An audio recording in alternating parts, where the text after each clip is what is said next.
Bismillahirrahmanirrahim. Alhamdulillahi rabbil alamin wa bihi nasta'in wa ala umuri dunya waddin. Alhamdulillah nahmaduhu wa nasta'inuhu wa nastaghfiruh wa na'udzu billahi min shururi anfusina wa min sayyiati a'malina. May yahdihillahu fala mudilla lahu wa may yudlil fala hadiya lahu. Asyhadu an la ilaha illallah wahdahu la syarika lahu wa asyhadu anna Muhammadan abduhu wa rasuluh. Allahumma salli wa sallim ala nabiyyina Muhammadin wa ala alihi wa ashabihi wa man tabi'ahum bi ihsanin ila yaumiddin, amma ba'd. Ayyuhal ikhwa wal akhwat, assalamu alaikum warahmatullahi wabarakatuh. Alhamdulillah thumma alhamdulillah.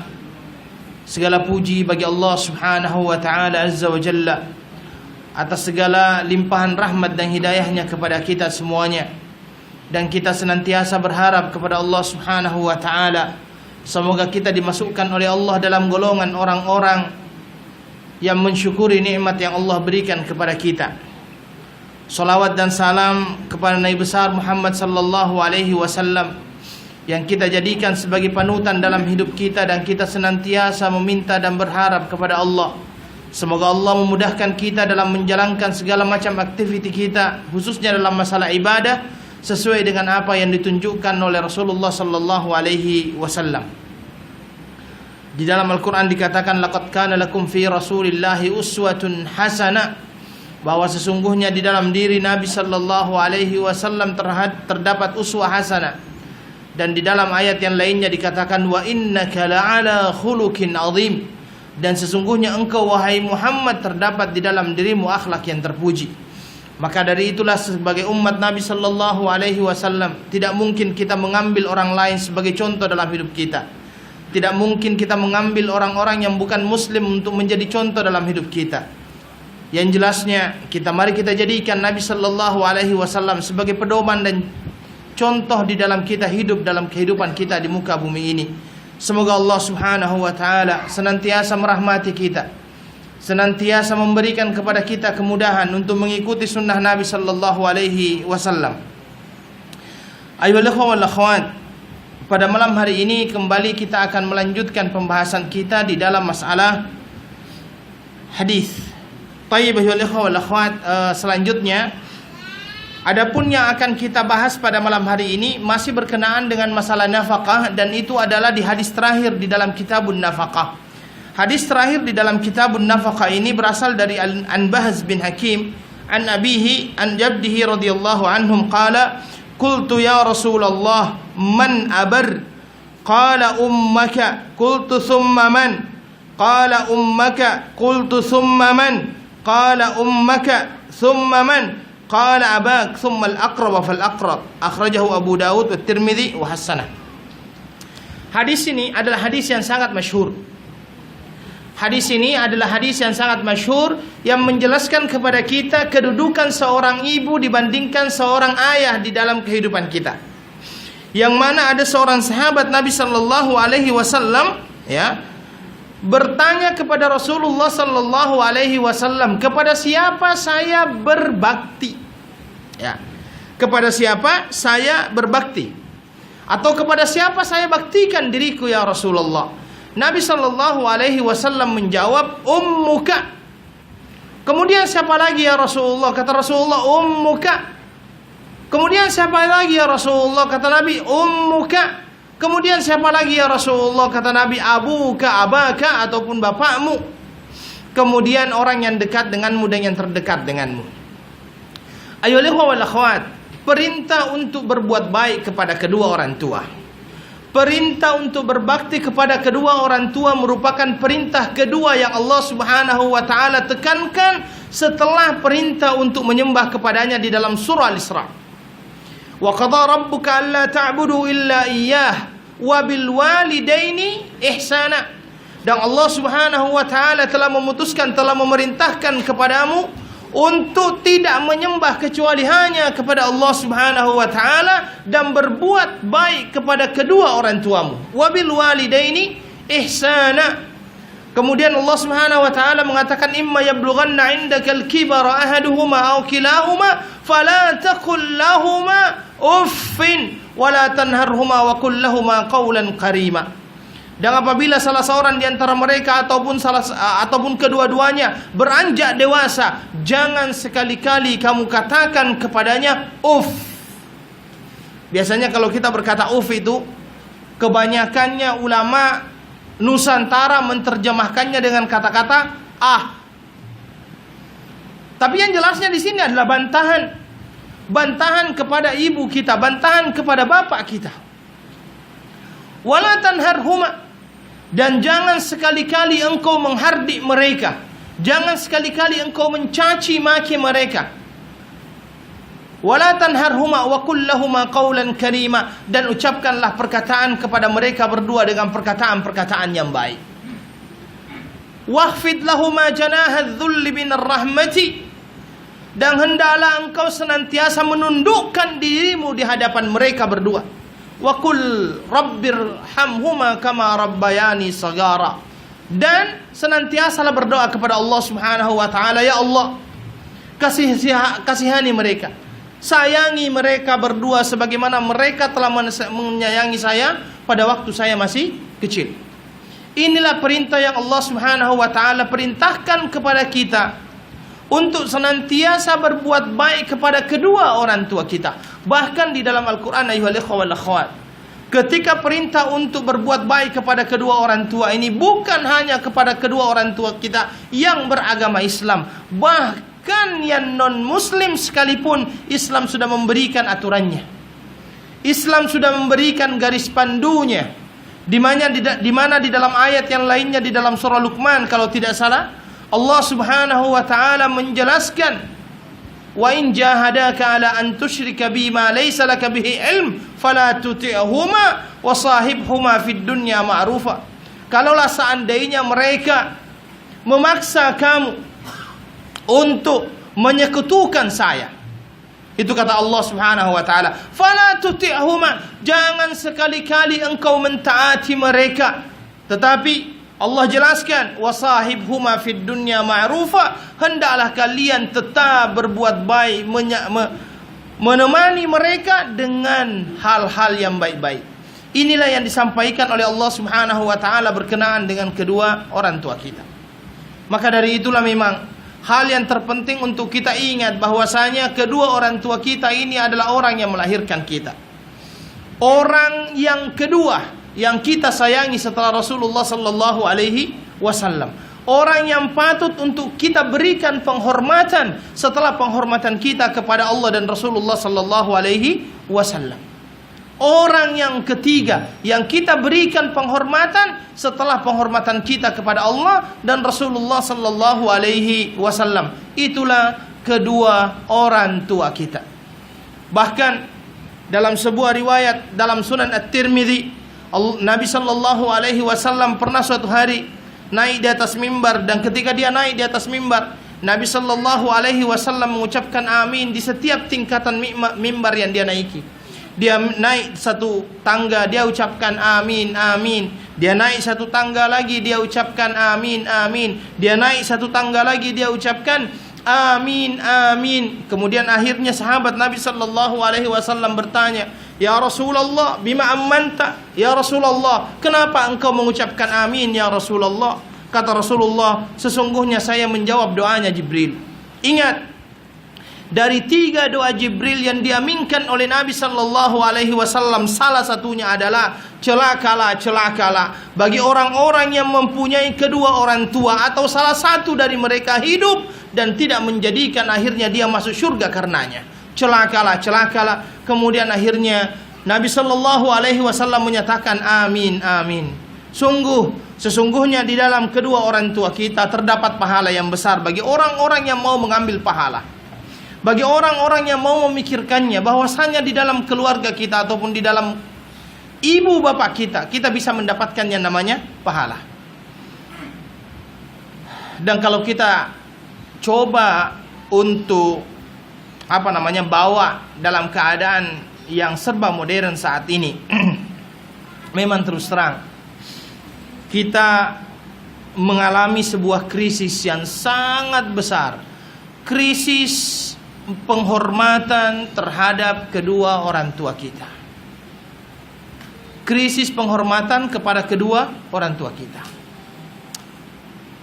Dengan teknologi yang sangat maju, saya katakan, banyak di antara kita yang seolah-olah orang tua itu hanya mau mendengarkan suara anaknya saja. Sehingga kadang-kadang ada anak yang hanya menelpon bapaknya atau ibunya saja. Hanya menelpon bapak atau ibunya saja tanpa menghadirkan dirinya di hadapan orang tuanya. Dan saya kira ini adalah merupakan krisis yang sangat besar. Dan bahkan ada anak yang hanya bertemu dengan kedua orang tuanya pada waktu lebaran saja. Kalau seandainya jauh mungkin masih bisa dimaklumi, tapi kalau seandainya dekat, hanya bedok dengan jurong, ya saya kira itu bukan menjadi sebuah alasan untuk tidak bertemu dengan kedua orang tua kita. Maka mari mulai saat ini coba kita wujudkan kepedulian terhadap kedua orang tua kita. Kalau kita berpikir, dan di dalam hadis ini Nabi Shallallahu Alaihi Wasallam menyebutkan ibu 3 kali daripada ayah. Karena memang perjuangan seorang ibu di dalam melahirkan anaknya itu bukan perjuangan yang biasa. Itu perjuangan yang luar biasa. 9 bulan lamanya, 10 hari, 9 bulan 10 hari lamanya ibu mengandung seorang anak di dalam perutnya, yang semakin hari semakin membesar, semakin hari semakin membesar, sampai akhirnya pada waktunya dia keluar. Dan tidak berhenti sampai di situ. Seorang ibu dalam mendidik anaknya terus dia lakukan. Setelah dia melahirkan anaknya, dia susui anaknya, dia lakukan segala yang terbaik buat anaknya. Dia lakukan yang terbaik buat anaknya. Kemudian akhirnya dia besar dan besar serta besar. Ya kadang-kadang memang itulah yang dikatakan oleh sebuah pepatah Melayu, kasih ibu sepanjang masa, kasih anak sepanjang jalan. Artinya ibu senantiasa mengingat anaknya dimanapun dia berada dan sepanjang waktu yang dia dapatkan. Akan tetapi kadang-kadang anak mengingat ibunya hanya sepanjang jalan. Keluar dari rumah dia sudah lupakan orang tuanya. Maka dari itulah mari kita tunjukkan kepedulian terhadap orang tua kita. Salah satunya juga adalah jangan sampai kita tidak pernah memberikan sesuatu dari apa yang kita miliki kepada kedua orang tua kita, kepada ibu kita, kepada bapak kita. Dan biasanya terus terang di sini diperlukan yang namanya kesepahaman berdua antara suami dan istri. Diperlukan kesepahaman berdua antara suami dan istri. Apa kesepahamannya? Jangan sampai ada salah satu dari mereka berdua, baik suami maupun istri, yang marah ketika salah satu dari mereka memberikan sesuatu kepada kedua orang tuanya. Perlu kesepahaman. Perlu kesepahaman. Karena kadang-kadang kalau kita tidak berkesepahaman dengan istri, mungkin saja istri marah kalau seandainya suami memberikan sesuatu kepada orang tuanya. Dan perlu juga dipahami oleh seorang suami bahwasanya mungkin saja mertuanya, yaitu orang tua daripada istrinya, memerlukan sesuatu juga yang mungkin kita bisa berikan dan bantukan kepada mereka berdua. Ini yang perlu untuk kita pahami bersama. Karena itu masih menjadi tanggung jawab kita sebagai seorang anak. Bekas istri ada, bekas suami ada, tetapi tidak ada bekas ibu ataupun bekas anak. Tidak ada bekas ibu ataupun bekas anak. Bekas istri ada, bekas suami ada, mantan istri ada, mantan suami ada, tetapi tidak ada mantan anak, tidak ada mantan ayah, tidak ada bekas ayah, tidak ada bekas ibu, tidak ada. Maka disinilah yang harus kita sadari juga, bahwa kemanapun dan bagaimanapun kedudukan seseorang, jangan sampai menjadikan orang tersebut sombong kepada kedua orang tuanya, atau bahkan tidak mengakui kedua orang tuanya ketika dia sudah mendapatkan keberhasilan yang begitu hebat. Yang begitu hebat. Wallahu ta'ala a'lam. Maka dari inilah Nabi Shallallahu Alaihi Wasallam menjadikan kita ataupun memberikan kepada kita sebuah bentuk pengajaran yang luar biasa. Kamu harus berbakti kepada ibumu, kemudian bapakmu, kemudian yang lebih dekat dengan kamu, yang dekat dengan kamu. Jangan sampai penghormatan kita kepada orang lain lebih tinggi dibandingkan penghormatan kita kepada kedua orang tua kita. Jangan sampai kita lebih menghormati orang lain dalam hidup kita dibandingkan menghormati kedua orang tua kita. Walau bagaimanapun, dia tetap adalah ibu dan bapak kita. Wallahu ta'ala a'lam. Selanjutnya, ya ikhwah wal akhwat, kita akan berbicara tentang bab yang baru. Bab yang baru ini adalah bab al-hadanah. Babul hadanah ataupun biasanya diterjemahkan dengan pengasuhan. Al-hadanah itu di dalam bahasa Arab bisa dengan dua harokah. Al-hadanah dengan al-hidanah. Pertama fathah, yang kedua bisa dikasrahkan. Bisa dikatakan al-hadanah, bisa dikatakan al-hidanah, dan semuanya mempunyai dan semuanya mempunyai makna yang sama. Al-hadanah dan al-hidanah artinya pengasuhan. Al-hadanah itu berasal dari kata-kata al-hidnu. Al-hidnu itu artinya di samping. Kenapa dikatakan di samping? Karena seorang pengasuh dan pendidik senantiasa berada di samping anak didiknya. Seorang pengasuh dan pendidik senantiasa berada di samping anaknya yang akan menjaga dia, yang akan memelihara dia, ya. Maka secara istilah al-hadanah ataupun pengasuhan itu adalah memelihara orang yang tidak mampu melepaskan dirinya dari hal yang membahayakan dengan mendidik dan melakukan yang terbaik untuknya. Itu dikatakan apa? Memelihara orang yang tidak mampu. Kata-kata memelihara orang yang tidak mampu berarti yang dimaksud dengan yang diasuh di sini adalah anak yang belum dewasa. Ya. Anak yang belum dewasa. Itu berkenaan dengan masalah pengasuhan. Berarti yang diasuh di sini adalah anak yang belum dewasa. Yang mengasuhnya siapa? Yang mengasuhnya adalah orang tuanya, pendidiknya, pengasuhnya, baik ayah ataupun ibunya. Melepaskan dirinya dari hal yang membahayakan dengan mendidik, dengan melakukan yang terbaik untuknya. Ayyuhal ikhwah wal akhwat, al-hadanah ataupun al-hidanah ini berbicara tentang bagaimana peranan ayah dan ibu apabila terjadi perceraian di dalam sebuah keluarga. Siapa yang berhak untuk mengasuh sang anak apabila terjadi perceraian antara seorang ibu dengan ayah? Ya, inilah yang akan dibicarakan di dalam bab ini. Karena kenapa? Terus terang, kalau kita berbicara masalah pengasuhan, banyak sekali anak yang biasanya kita katakan sebagai anak yang korban perceraian. Maksudnya korban perceraian ini, banyak sekali anak yang akhirnya pendidikannya tidak menjadi baik dikarenakan dia merasa kekurangan kasih sayang yang diberikan oleh ayahnya maupun diberikan oleh ibunya, dikarenakan terjadinya perceraian antara seorang ayah dengan ibu. Maka Islam pun sudah mengatur sedemikian rupa bagaimana yang namanya pengasuhan itu terjadi antara seorang mantan suami dengan mantan istrinya terhadap anak-anaknya. Karena otomatis kalau mereka sudah cerai dan selesai masa iddahnya, mereka sudah menjadi orang lain. Mereka sudah menjadi orang lain. Yang seperti saya katakan tadi, yang satunya menjadi mantan suami terhadap istrinya, yang istri menjadi mantan istri terhadap suaminya. Tetapi tidak ada mantan anak. Tidak ada bekas anak, bekas suami ada, bekas istri ada, bekas anak tidak ada. Maksudnya tidak ada bekas anak. Anak tersebut masih menjadi tanggung jawab orang tuanya, baik ayahnya maupun ibunya. Dan kalau kita melihat di dalam Al-Quran, ayyuhal ikhwah wal akhwat, peranan seorang ayah, peranan seorang ibu itu sangat vital, sangat penting, sangat penting di dalam kehidupan seorang anak. Sangat-sangat penting dalam kehidupan seorang anak.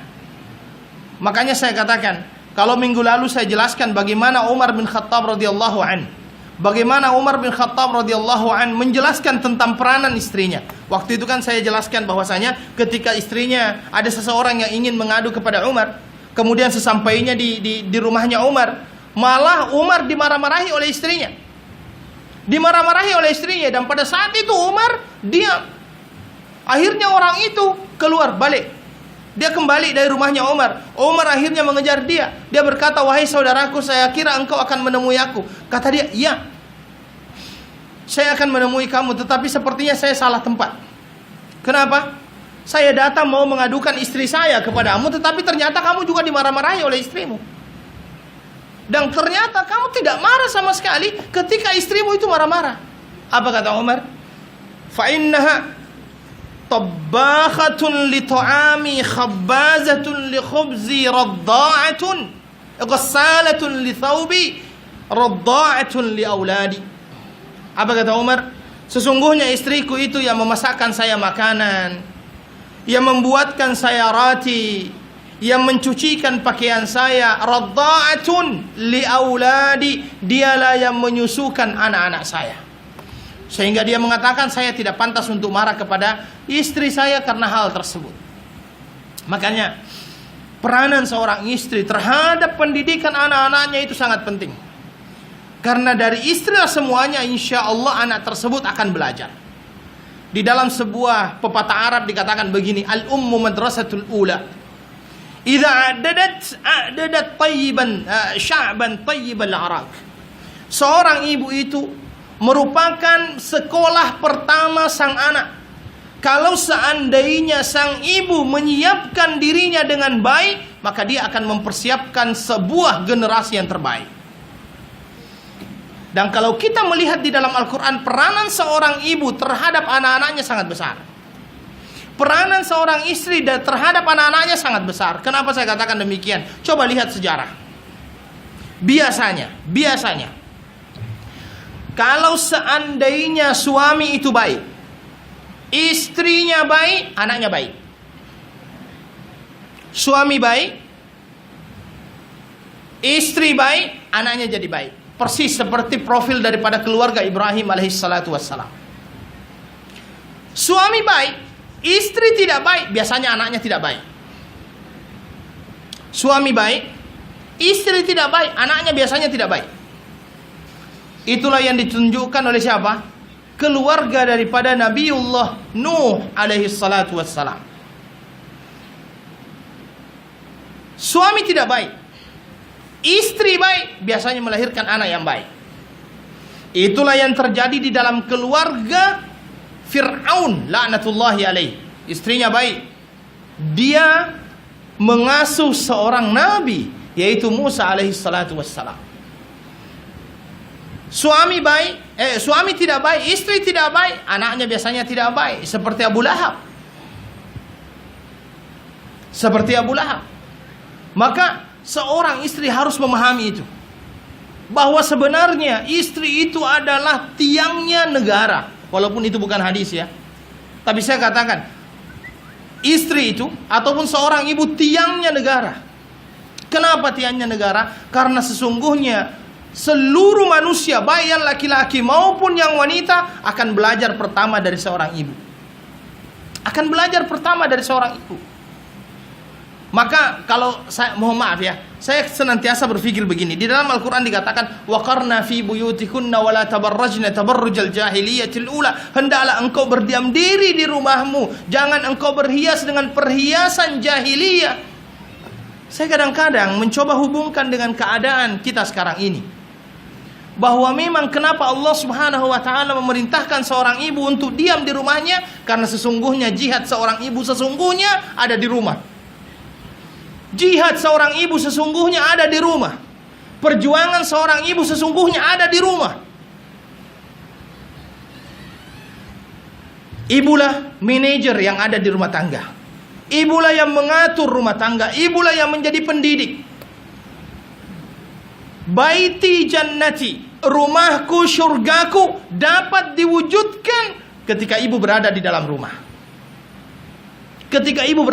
rumah. Jangan sampai, karena kalau seandainya suami kerja, ibu kerja, istri kerja, siapa yang mau mendidik anak-anak?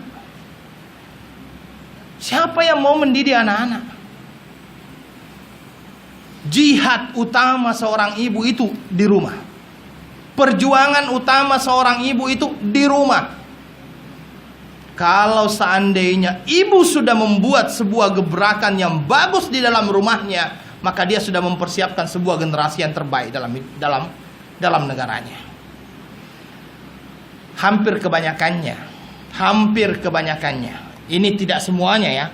Tidak semuanya, tapi hampir kebanyakannya. Perceraian terjadi ketika seorang ibu sudah lupa tugasnya di rumah dan seorang ibu sudah lupa tugasnya terhadap suaminya. Hampir kebanyakannya perceraian terjadi karena itu. Dan ternyata perceraian itu terjadinya tidak hanya untuk orang-orang yang masih baru menikah, bahkan orang tua sekalipun banyak yang bercerai ketika peranan seorang ibu di rumah sudah tidak ada, penghormatan dia kepada suaminya sudah tidak ada, semuanya nafsi-nafsi. Biasanya keluarganya tidak lama, rumah tangga tidak lama. Maka disinilah akhirnya setiap individu, suami harus mengetahui di mana sebenarnya dia berjuang, istri harus mengetahui di mana sebenarnya dia berjuang. Dan kalau seandainya itu disatukan, maka dia akan membentuk sebuah generasi yang terbaik dalam hidupnya. Disinilah perlunya Islam mengatur semua yang namanya pengasuhan. Sampai pengasuhan pun diatur dalam Islam. Siapa yang berhak untuk mengasuh anak apabila terjadi perceraian. Baik, kita ambil hadis yang pertama. Hadis yang pertama itu adalah Wan Abdullah bin Amr radhiyallahu anhuma anna imra'atan qalat ya Rasulullah inna ibni hadha batni lahu wiya wa thadyi lahu siqa wa hijri lahu hiwa wa inna abahu talaqani wa arada an yantazi'ahu minni faqala laha Rasulullah sallallahu alaihi wasallam anti ahaqqu bihi ma lam tankihi rawahu Ahmad wa Abu Dawud wa sahahul Hakim. Dari Abdullah bin Amr radhiyallahu anhuma bahwasanya ada seorang wanita yang datang mengeluh kepada Nabi sallallahu alaihi wasallam. Dia mempertanyakan masalahnya kepada Rasulullah sallallahu alaihi wasallam dan dia berkata, ya Rasulullah, sesungguhnya anak saya ini perutku jadi tempat dia. Thadji lahu siqa, dan makanannya dari air susu saya. Wa hijri lahu hiwa, dan sayalah yang menjadi pelindungnya ketika dia kecil. Wa inna abahu talaqani, dan sesungguhnya ayahnya menceraikan saya. Wa arada ayyan tazi'ahu minni, dan dia ingin melepaskan anak saya ini dari saya.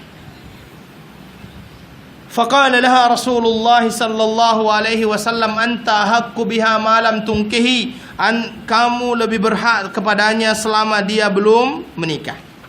Selama kamu belum menikah. Ayo wal akhwat.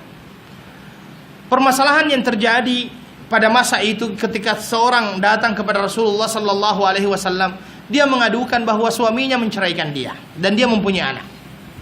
Dan anak tersebut akhirnya mau diambil oleh mantan suaminya, ingin diambilnya anak tersebut dari ibu itu. Dan ibu itu merasa keberatan kalau seandainya anaknya diambil oleh mantan suaminya, maka dia pun datang menghadap kepada Rasulullah sallallahu alaihi wasallam. Dia datang menghadap kepada Nabi sallallahu alaihi wasallam menceritakan apa yang dia rasakan saat itu. Maka Nabi sallallahu alaihi wasallam membuat sebuah keputusan, kamu lebih berhak terhadap anakmu selama kamu belum menikah. Maka dari hadis inilah akhirnya para ulama sepakat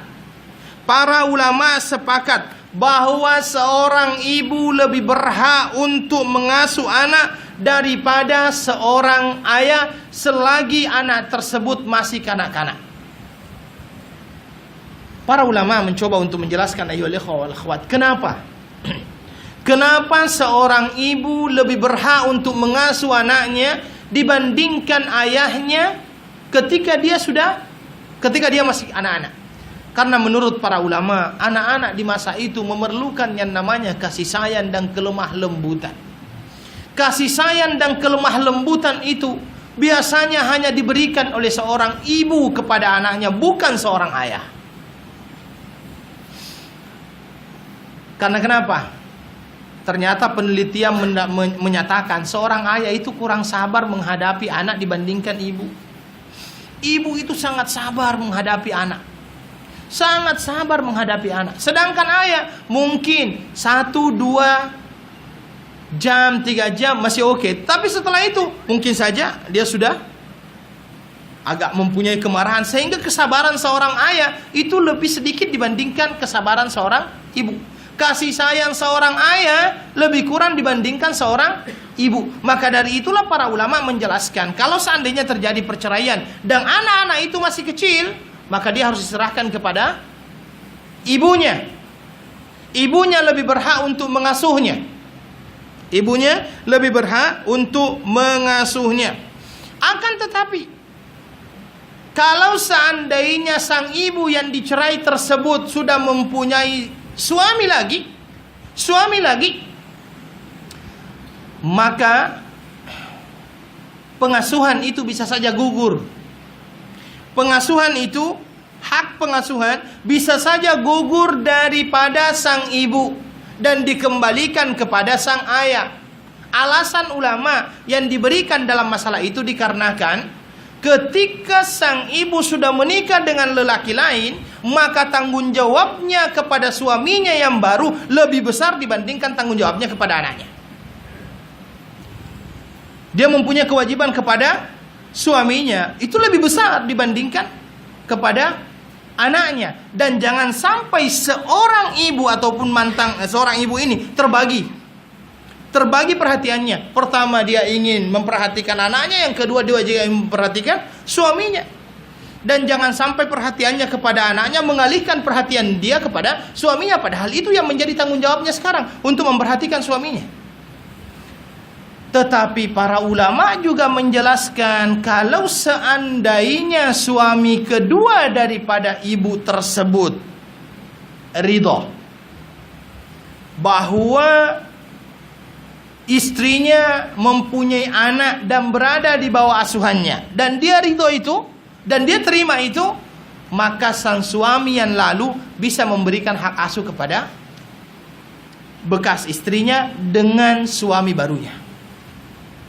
Itu ulama menjelaskan demikian. Tetapi kalau seandainya suami baru ini tidak ridho, maka sang ibu harus mengembalikannya kepada sang ayah. Karena memang itu menjadi tanggung jawab ayah. Kecuali kalau seandainya dia tetap ridho dengan itu. Kalau di Indonesia biasanya mahkamah sudah memberikan sebuah memberikan sebuah tempo ataupun waktu. Kalau seandainya anak tersebut berumur 12 tahun ke bawah, itu berada di bawah pengasuhan ibunya.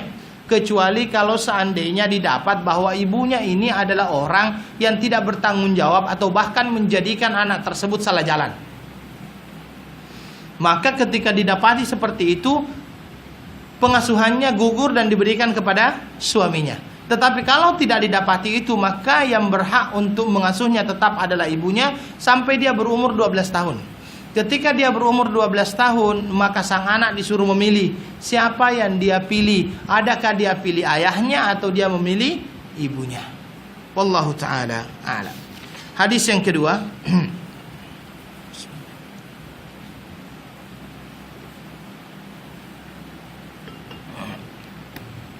Wa Nabi Hurairah radhiyallahu anhu anna, yang punya buku tolong diperbaiki. Wa an Nabi Hurairah radhiyallahu anhu, nun, anhunya itu nun bukan ajhu. Itu kan ta ya. Ya. Wa an Nabi Hurairah radhiyallahu anhu, nun bukan ta. Annya yang hadis yang ke-1003.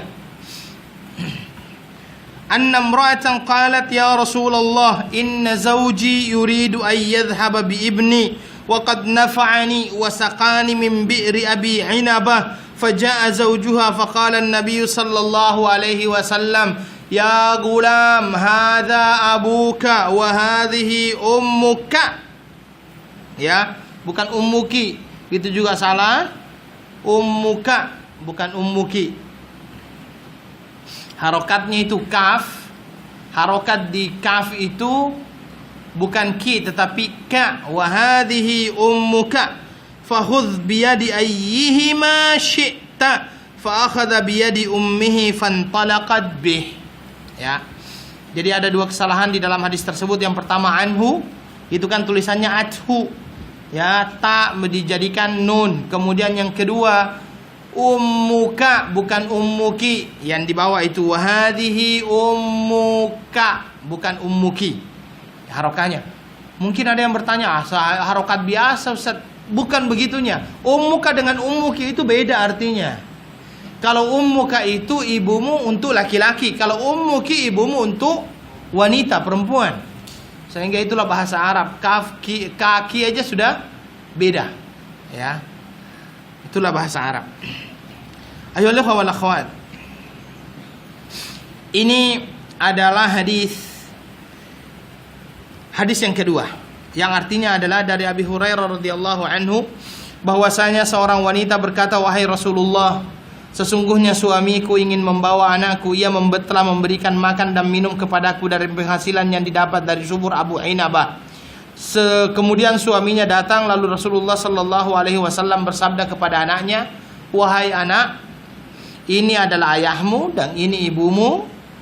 Ambil tangan salah satu dari mereka berdua yang kamu inginkan. Maka dia pun mengambil tangan ibunya dan dia kemudian pergi bersama dengan ibunya. Hadis yang kedua ini masih berkenaan, ya. Wa an Rafi' bin Sinan radhiyallahu anhu annahu aslama wa abat imra'atuhu an tuslim fa aq'ada an-nabiy sallallahu alaihi wasallam al-umma nahiyatan wal aba nahiyatan wa aq'ada as-sabiyya bainahuma famala ila ummihi faqala Allahumma hdi famala ila abihi fa'akhadahu fa'akhrajahu Abu Daud wan Nasai wa sahahul Hakim. Dari Rafi' bin Sinan radhiyallahu anhu bahwasanya beliau masuk Islam. Jadi Rafi' bin Sinan itu masuk Islam, dan ketika dia masuk Islam, istrinya tidak mau masuk Islam. Jadi hanya dia yang masuk Islam dan istrinya tidak mau masuk Islam. Dan pada saat itu mereka berdua mempunyai seorang anak.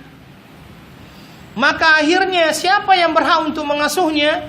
Bapaknya didudukkan di satu tempat, ibunya didudukkan di tempat yang lain. Jadi di satu pojok, ya, kona.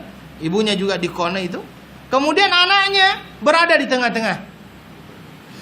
Kemudian akhirnya sang anak ini disuruh untuk memilih. Dan pada saat itu kalau kita mengatakan sabi, dia berarti masih anak kecil.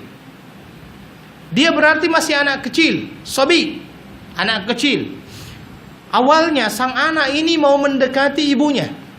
Dia sudah mau berjalan kepada ibunya. Ketika Nabi Shallallahu Alaihi Wasallam melihat anak ini lebih memilih ibunya, Nabi Shallallahu Alaihi Wasallam berdoa, Allahumma hdi, ya Allah berikan dia petunjuk, ya Allah berikan petunjuk kepada anak ini. Tiba-tiba anak ini berbelok.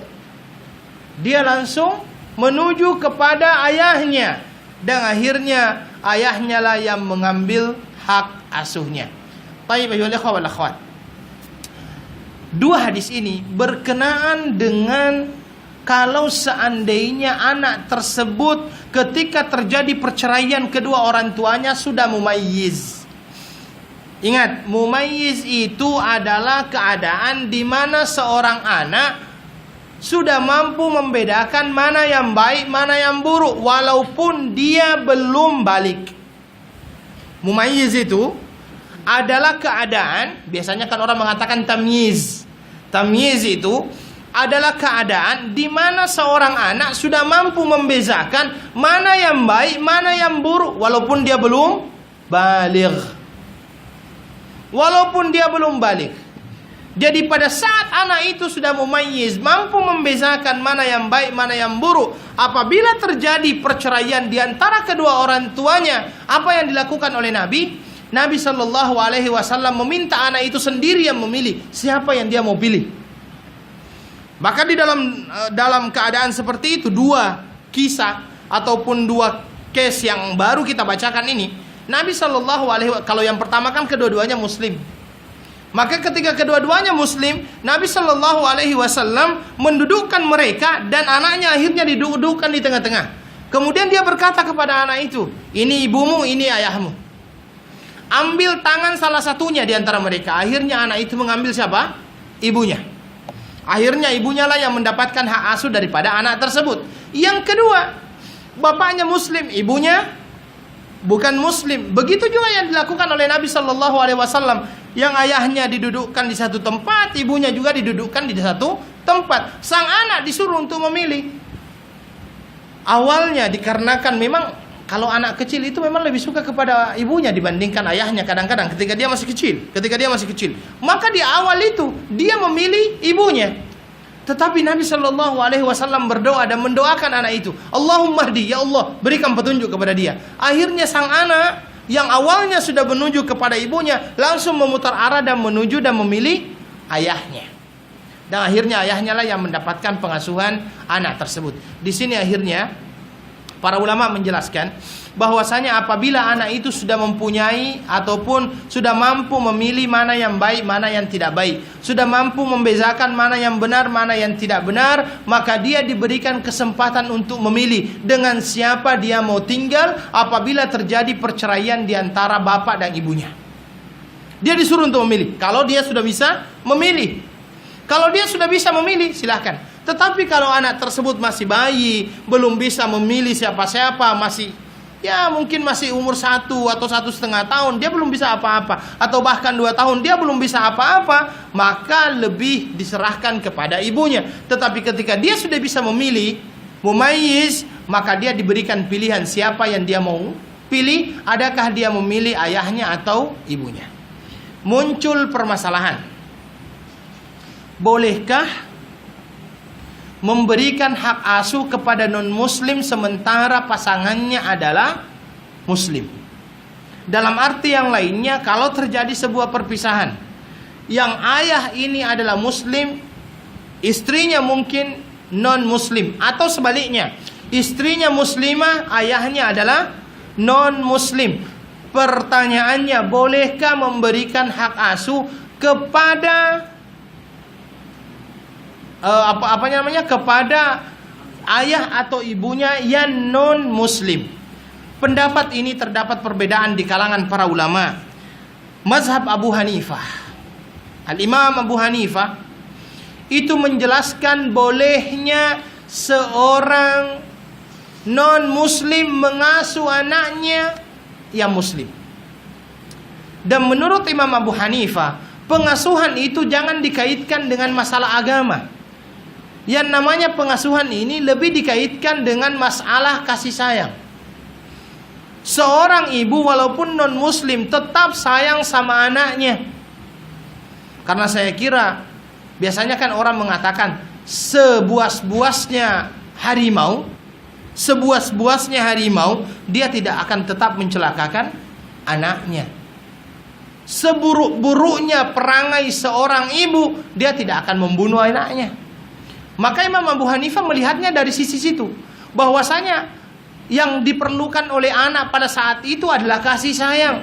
Dan ketika kasih sayang itu hanya bisa diperoleh dari seorang ibu, walaupun dia non muslim, maka diberikan kepada dia hak asuh, agar dia bisa menyayangi anak tersebut. Itu Imam Abu Hanifah. Imam Malik berpendapat dengan pendapat yang sama. Imam Malik berpendapat dengan pendapat yang sama, bahwasanya kalau seandainya ibunya non muslim dan terjadi perceraian, tetap hak asuh tersebut diberikan kepada ibunya walaupun non muslim. Tetapi Imam Malik memberikan tambahan. Tambahannya apa? Tambahannya Imam Malik itu, kecuali kalau seandainya dalam proses pengasuhan tersebut ditakutkan sang anak pindah agama. Proses pengasuhan tersebut ditakutkan sang anak pindah agama, maka kalau itu yang ditakutkan, hak asuhnya dikembalikan kepada suami. Kalau seandainya ditakutkan itu. Al-Imam Syafi'i dan Imam Ahmad bin Hanbal dan sebagian pendapat daripada Imam Malik menjelaskan, kalau seandainya terjadi perceraian antara seorang suami yang muslim dengan seorang ibu yang non muslim, atau sebaliknya, hak asuhnya tetap diberikan kepada yang muslim. Itu Imam Syafi'i pendapat demikian. Dan saya kira memang faktor-faktor itu perlu untuk difikirkan, ya, perlu untuk difikirkan. Karena kenapa? Tanggung jawab orang tua itu terhadap sang anak sangat besar. Anak itu kalau kita bisa umpamakan, ya, anak itu kalau bisa kita umpamakan, dia itu bagaikan kertas putih. Kertas putih yang akan menuliskan di atas kertas putih itu adalah orang tuanya. Bagaimana tulisan tersebut terserah orang tuanya. Makanya di dalam sebuah hadis dikatakan kullu mauludin yuladu alal fitrah. Semua anak yang dilahirkan itu semuanya dilahirkan dalam keadaan fitrah. Apa yang dimaksud fitrah di situ? Semuanya dilahirkan dalam keadaan beriman. Beriman dalam keadaan Islam. Fitrah itu.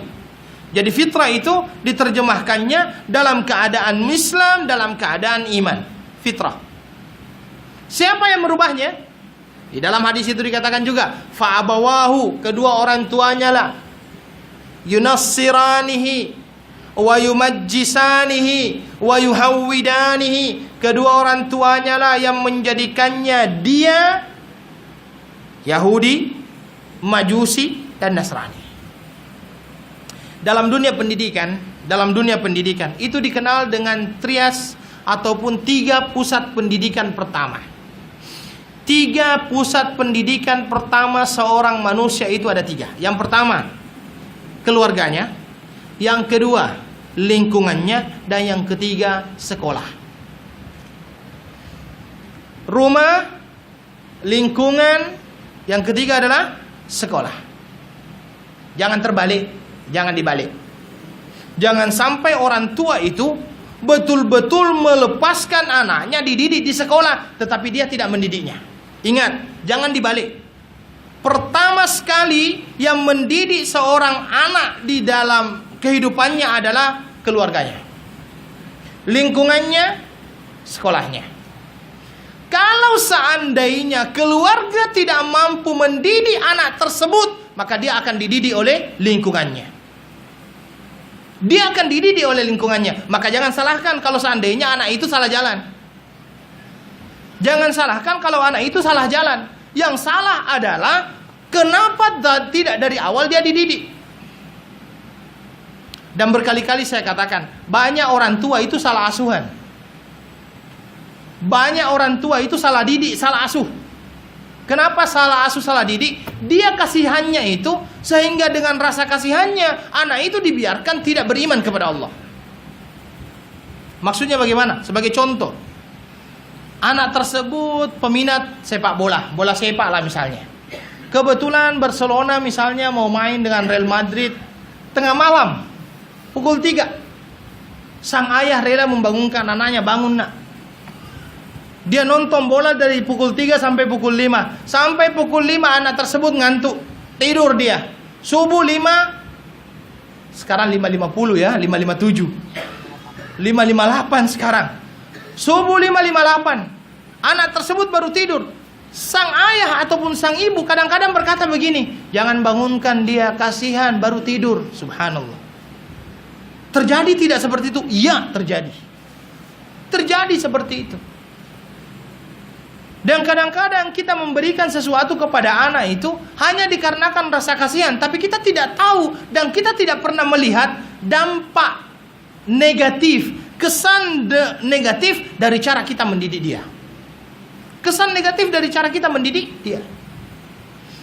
Ya memang dengan kecanggihan teknologi sekarang, akhirnya anak-anak kecil pun sudah hebat semuanya main iPad, ya kan? Yang hebatnya, yang lucunya lagi, untuk mendiamkan anak-anak dikasih iPad. Mendiamkan anak-anak dikasih iPad. Di mana-mana. Biar anak-anak itu dia ribut, kasih iPad. Semuanya seperti itu. Kemudian malah orang tuanya komplain, Ustaz, saya dah sampai di rumah, anak saya datang hanya bilang assalamualaikum, masuk bilik, lihat iPad. Kita masuk pun dia tak tegur. Di tempat makan pun anak main iPad, istri main iPad. bahaya sendirian. Itu istilahnya together but alone. Sama-sama tapi sendiri. Ya kan? Itu yang terjadi sekarang. Itu yang terjadi sekarang, dan itu tidak bisa kita nafikan akhirnya. Makanya saya katakan, ingat, pendidikan pertama anak itu di mana? Di keluarga. Kalau keluarga gagal mendidiknya, maka dia akan dididik oleh lingkungan, dan lingkungan itu belum tentu lingkungan yang baik. Belum tentu lingkungan yang baik. Dan itu sebenarnya bukan hanya menjadi kekhawatiran antum semuanya, itu juga menjadi kekhawatiran saya sebagai seorang yang mempunyai anak juga. Kita semuanya khawatir dengan itu. Melihat keadaan seperti subhanallah, subhanallah. Ya alhamdulillah kalau seandainya yang dilihat baik-baik, tapi kalau yang dilihat yang tidak baik. Ya kalau seandainya yang mau dimainkan itu adalah sesuatu yang ada pendidikannya, tetapi kalau tidak, maka kita sudah salah asuhan sebenarnya. Salah asuhan. Dan kalau kita mau melihat, mohon maaf juga, ini unek-unek saya, istilahnya apa yang saya lihat dan apa yang saya rasakan ya. Saya kadang-kadang berpikir, sekolah itu kadang-kadang saya lihatnya gagal di dalam memberikan pendidikan kepada murid.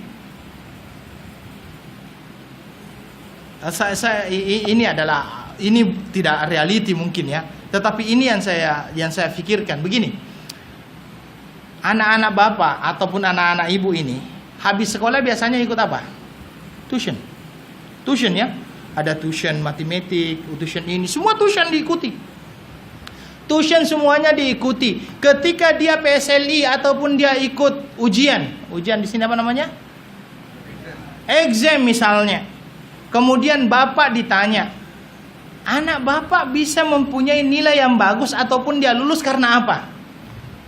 Biasanya jawabannya karena dia ikut tuition. Berarti yang sudah berhasil itu bukan sekolah, tetapi lebih baik homeschooling, Pak. Kalau seperti itu kan kita pikirkan lebih baik homeschooling. Karena ternyata yang menjadikan anak-anak kita ini bisa lulus bukan dari sekolahnya, tetapi tuitionnya. Tetapi kembali bahwasanya pendidik pertama itu adalah keluarga. Kalau keluarga tidak mendidiknya dengan baik, dia gagal di kehidupannya, baik di lingkungannya maupun di sekolahnya.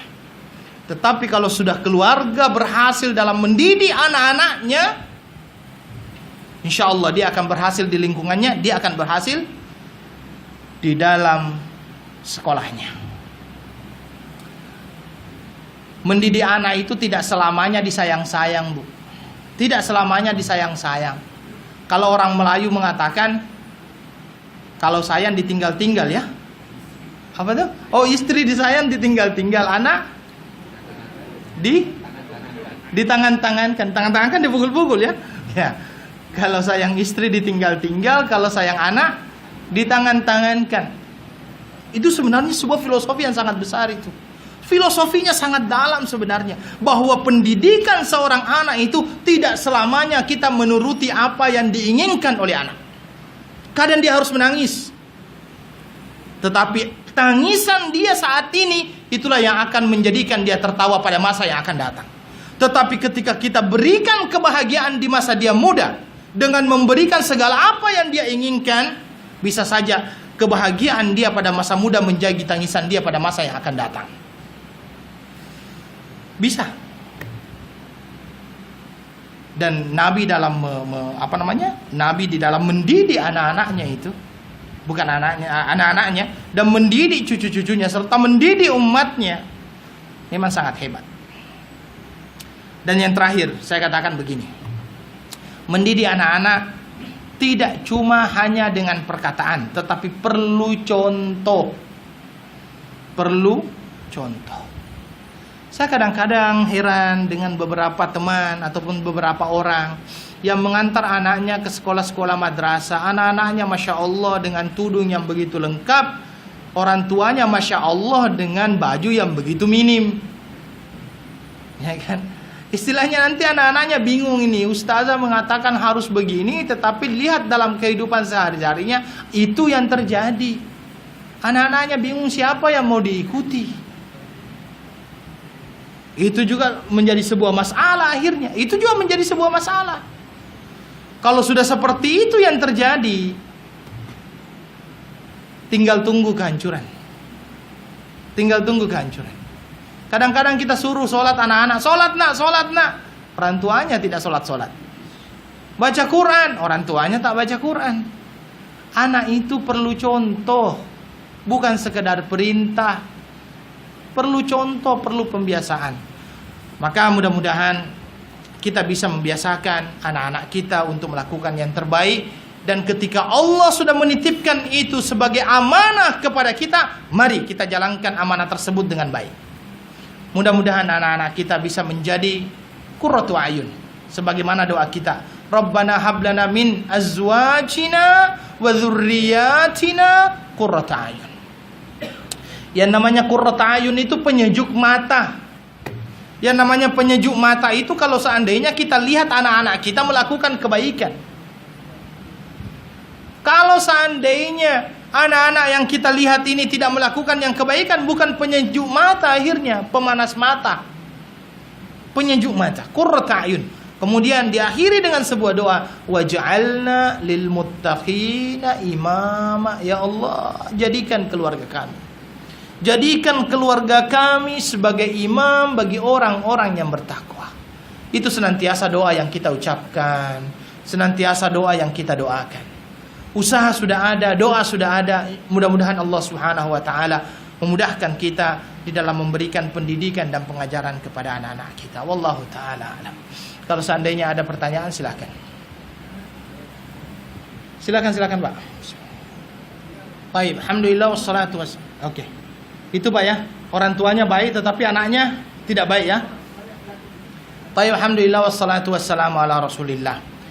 Dalam kasus ataupun kisah-kisah seperti ini, memang pertama bisa jadi itu merupakan ujian yang Allah berikan kepada kita, agar kita juga tidak berputus asa untuk senantiasa mengajak untuk melakukan yang namanya kebaikan. Ya, karena memang kadang-kadang kita juga ingin memperbaiki kan. Ya, dan itu memang harus kita lakukan untuk tetap memperbaiki. Walaupun berbagai macam hal telah dia lakukan, tetap kita berusaha untuk memperbaiki. Karena mungkin itu merupakan ujian, dan mudah-mudahan itu penambah pahala bagi dia. Tetapi yang kedua juga mungkin saja kita perlu juga mengintrospeksi diri. Mungkin saja apa yang kita lakukan belum maksimal. Apa yang kita lakukan belum sepatutnya seluruhnya kita lakukan. Sehingga memang perlu ekstra lagi. Ya, perlu ekstra lagi untuk kita lakukan. Dan mudah-mudahan kita bisa melakukannya. Tapi jelasnya itu merupakan ujian kepada dia. Wallahu ta'ala alam. Pertanyaannya ini, walaupun Baik, alhamdulillah wassalatu wassalamu ala Rasulillah. Ini juga merupakan sebuah masalah memang. Karena kadang-kadang di dalam ibu bapak sendiri itu ada masalah. Dan kita sebagai anak itu bagaimana kita bersikap sebenarnya begitu kan. Yang pertama sekali saya katakan, dalam keadaan seperti itu, usahakanlah untuk memperbaiki dengan cara yang terbaik. Dengan cara hikmah. Dengan cara hikmah, ya. Dengan cara hikmah, jangan menyalahkan salah satu dari mereka. Tetapi tetaplah seolah-olah memberikan kata-kata yang terbaik buat mereka berdua. Dan kalau bisa, tetaplah mendengarkan apa yang orang tua itu katakan, ya. Mungkin kita menjadi pendengar yang baik sambil mencoba untuk memperbaikinya sedikit demi sedikit. Oke, Pak. Waalaikumsalam. yang baik sudah diberikan, tapi anak tadi tidak. Apakah cara-cara yang tidak harus tidak? Oke, alhamdulillah wassalatu wassalamu ala Rasulillah. Baik, saya lanjutkan sedikit baru saya ini kepada Bapak. Jadi itu yang pertama, kita mencoba untuk memperbaikinya, kemudian tetap memberikan nasihat kepada keduanya, tetapi jangan kelihatan menggurui. Jangan kelihatan menggurui, tetapi ya berbicara apa adanya dengan ikhlas, dan kalau bisa jangan menyebelahi salah satu di antara mereka, karena itu akan menjadikan mereka sakit, ya. Itu. Dan saya ambil sebuah sebuah kisah dari sahabat, yang mana sahabat tersebut orang tuanya tidak mau masuk Islam. Anaknya sudah masuk Islam dan dia sangat cinta sama anaknya, dia sangat suka sama anaknya, sampai ibunya itu mengancam dia, kalau kamu tidak mau keluar dari agamanya Muhammad, saya tidak akan makan. Dan ternyata apa yang diancamkan oleh ibunya itu dia lakukan. Dia tidak makan, ibunya tidak makan, Sampai akhirnya anaknya berkata kepada ibunya begini, "Wahai ibu, kalau seandainya Allah memberikan kamu 1000 nyawa, 100 nyawa, dan nyawa itu akan dikeluarkan setiap hari satu sampai habis nyawa itu, saya tidak akan keluar dari agamanya Nabi Shallallahu Alaihi Wasallam." Akhirnya ibunya bisa reda gitu ya. Ini pertanyaan dari bapak tadi. Kalau pertanyaan tadi itu, kalau seandainya kita sudah berikan yang namanya contoh yang baik, ternyata anak tersebut tidak mau ikuti, begitu Pak ya, tetap tidak mau ikuti. Apa yang harus kita lakukan dalam mendidik anak? Kalau kita mau lihat Islam ya, kalau kita mau melihat Islam, ya kita mau melihat Islam. Kalau dalam mendidik anak, tidak selamanya anak tersebut disayang saja.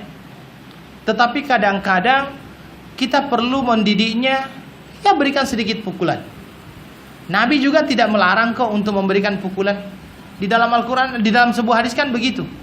Ya, allimu auladakum as-salata fi sab'in wadribuhum fi 'ashrin.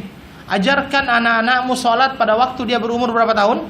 7. Berikan pukulan ketika dia berumur 10 tahun. Jadi dalam mendidik anak bukan hanya dengan kata-kata, mungkin sedikit dengan ancaman kita berikan kepada dia, tapi jangan memukulnya sambil dalam keadaan emosi, tidak. Tetap kita memberikan dan kita memberikan pengajaran dengan contoh itu jangan ketika dia sudah besar Pak, mulai dari kecil. Insya Allah kalau dari mulai kecil dia lihat kita sholat terus, mau tidak mau dia akan ikut sholat. Jangan setelah besar dia baru diajari sholat, diberikan contoh. Saya kira itulah yang dikatakan melukis di atas batu. Belajar pada waktu kecil bagaikan melukis di atas batu, belajar pada waktu dewasa bagaikan melukis di atas air.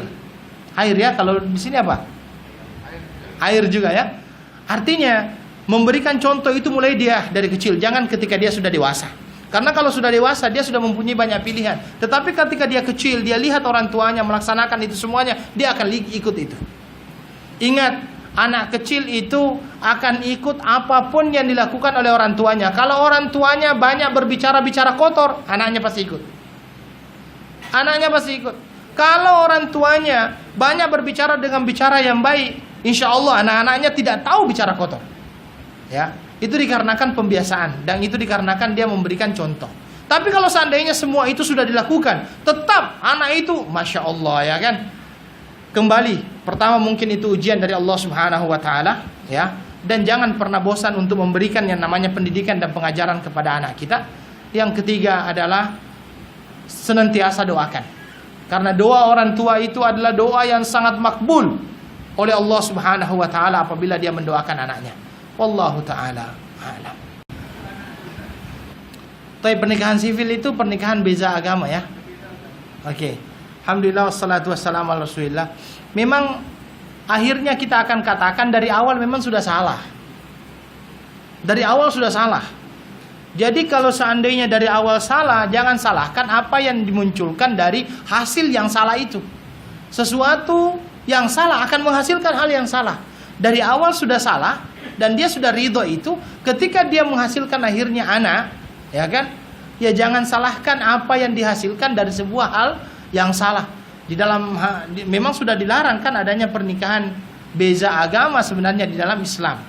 Ya walaupun memang di dalam surah An-Nisa dikatakan bahwasanya boleh menikahi ahlul kitab, tetapi orang-orang yang beriman jauh lebih baik dibandingkan orang-orang yang tidak beriman tersebut. Maka kalau seandainya dia akhirnya terjadi pernikahan sivil, kemudian setelah itu melahirkan anak, kemudian kepada siapa anak tersebut harus mengikut.